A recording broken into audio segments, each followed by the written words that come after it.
जय श्री राम। इस वीडियो में हम हनुमान चालीसा की 10वीं चौपाई का अर्थ जानेंगे।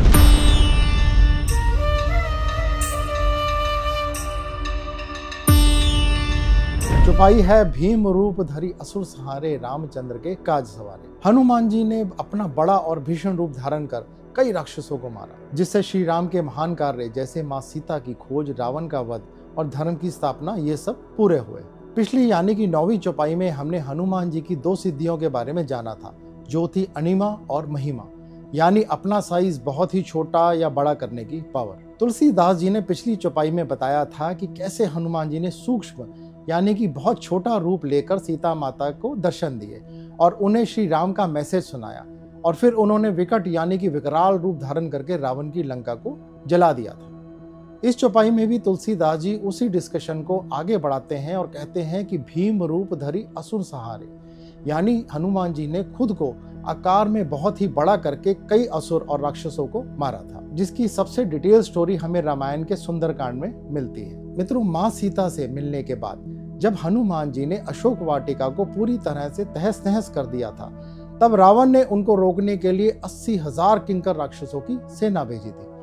रावण के ये किंकर राक्षस बहुत ही ज्यादा ताकतवर थे, लेकिन हनुमान जी ने अपनी महिमा सिद्धि का यूज करके खुद को बहुत ही बड़ा बना दिया था, इतना बड़ा कि उनका आकार एक पहाड़ जितना बड़ा हो गया था। और फिर उन्होंने वहां पे एक लोहे का पिलर उठाया और उससे उन किंकर राक्षसों को मारना शुरू कर दिया, और कुछ ही देर में वह सारे राक्षस मारे गए। इसके बाद रावण ने प्रहस्त के बेटे जम्बूमाली को भेजा, लेकिन वो भी मारा गया, और इसके बाद जम्बूमाली के 6 और भाई भी मारे गए।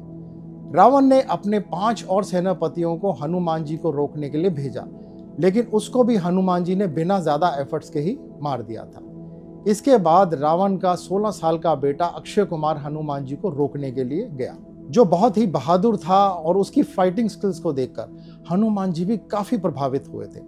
लेकिन उनको मालूम था कि आगे चलकर यह 16 साल का बालक बड़ी परेशानी पैदा करेगा, इसीलिए उन्होंने उसको भी मार दिया। इसके अलावा हनुमान जी ने हजारों और राक्षसों को मारा, जिसके बारे में एक वीडियो में नहीं बताया जा सकता।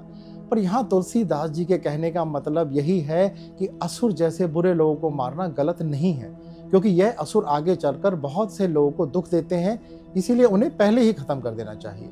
और हनुमान जी ने अपनी पावर्स का यूज करके ही वही कर दिखाया, उन सबको खत्म कर दिया था।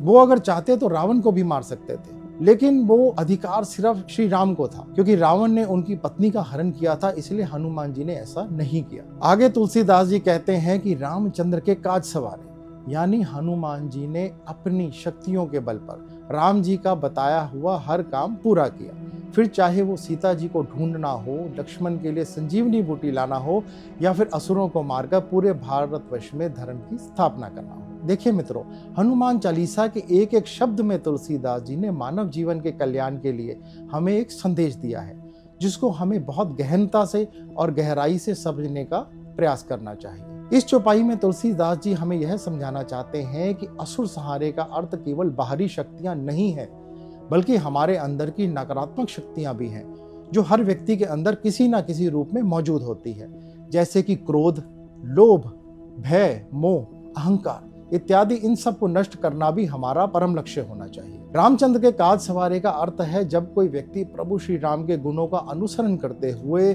धर्म, त्याग, तपस्या, प्रेम, सेवा, सत्यता, दया में लग जाता है, तब श्री हनुमान जी उसकी हर बाधा को मिटाकर उसको सफल बना देते हैं। जब मनुष्य सच्चे अर्थों में सत्य, प्रेम, आत्मचिंतन और धर्म के मार्ग पर चलने का दृढ़ संकल्प करता है, तब इन आंतरिक असुरों से उसे लड़ना पड़ता है। भीम रूप धरने का अर्थ है अपने भीतर भय मुक्त स्वभाव, साहस, संकल्प और दिव्य शक्ति को जागृत करना। यह वह समय है जब साधक अपने भीतर के भय, मोह या कमजोरी से लड़ता है। हनुमान जी का विराट रूप यह दर्शाता है कि जब कोई व्यक्ति भक्ति, निष्ठा और आत्मबल से भर जाता है, तब उसमें एक देवी शक्ति प्रकट होती है, जो बुराई को मिटा कर रख देती है। जब हम अपने अंदर के राक्षसों यानी कि नकारात्मक प्रवृत्तियों को हटा देते हैं, तब हम भगवान का कार्य पूर्ण करते हैं और हमारे जीवन में धर्म की स्थापना होती है।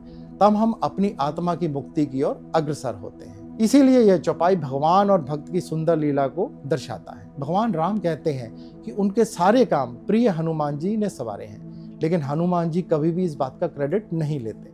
वह कहते हैं कि भगवान राम के बल पर ही मैं उनके सारे काम करता हूँ, मेरा तो इसमें कुछ भी नहीं है। भगवान और उनके भक्त का ऐसा समर्पण अद्भुत है और शायद ही कहीं देखने को मिलता है। तो यह था इस 10वीं चौपाई का मीनिंग। आगे की चौपाई पर हम नेक्स्ट वीडियो में बात करेंगे। अपना ध्यान रखिए, प्रसन्न रहें। जय श्री हनुमान, जय श्री राम।